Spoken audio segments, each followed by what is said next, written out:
વર્ષ 1971 ભારત પાકિસ્તાન વચ્ચે યુદ્ધ. યુદ્ધમાં માધાપરની મહિલાઓનું યોગદાન. દેશ માટે મરી મિટવાની હતી ભાવના. દુશ્મનોને ધૂળ ચાટતા કરવામાં હતો ફાળો. જાનની પરવા કર્યા વગર રિપેર કર્યો રનવે. એ 200 જેટલી માધાપરની વીરાંગના. તે વર્ષ હતું 1971નું. છેડાઈ હતી ભારત અને પાકિસ્તાન વચ્ચે જંગ. દુશ્મનો કરી રહ્યા હતા બોમ્બ વર્ષા. ત્યારે આ બોમ્બ વર્ષામાં 18 જેટલા બોમ્બ ફેંકાતા ભુજ એરફોર્સનો રનવે તૂટી ગયો હતો, જેને રિપેર કરવો મહત્વનો હતો, સામે મુશ્કેલ પણ હતો.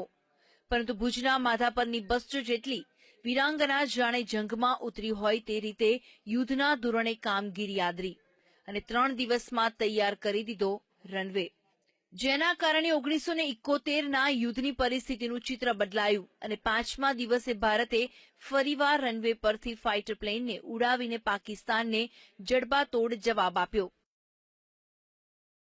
1971માં લડાઈ થઈ ત્યારે એરફોર્સ તોડી નાખ્યું હતું પાકિસ્તાન વાળાએ. પછી એરફોર્સ રિપેર કરવા માટે કોઈ હાજર નહોતું, કંપનીવાળા કે પીડબ્લ્યુ વાળા. તો માધાપરની બહેનોને એને બોલાવ્યું અને અમે એરફોર્સનો 4 દિવસમાં અમે રનવે તૈયાર કરી દીધો અને એ લોકોએ 4 વાગે પ્લેન ઉડાડ્યું.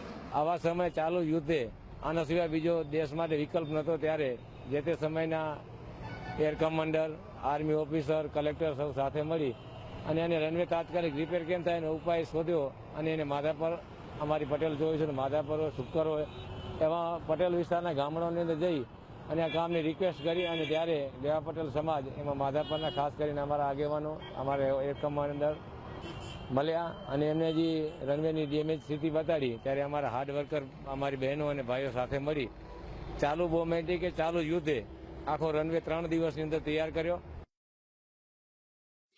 જામનગર કન્સ્ટ્રક્શન કંપનીએ પણ રનવેનું રિપેરિંગ કામ અશક્ય હોવાનું જણાવ્યું. જોકે તે સમયે તત્કાલીન કચ્છના કલેક્ટર અને એરફોર્સના અધિકારીઓ માધાપર ગામના સરપંચનો સંપર્ક કર્યો અને તેમના કહેવાથી 200થી વધારે મહિલાઓએ એરફોર્સ રનવેના રિપેરિંગની જવાબદારી ઉપાડી. દેશદાઝ અને પરિશ્રમથી પાર પાડ્યું પરાક્રમ. હવે આ વીરાંગનાઓની વીરતા માટે માધાપરના પ્રવેશ દ્વારે 50 લાખના ખર્ચે વીરાંગના સ્મારકનું નિર્માણ કરવામાં આવ્યું.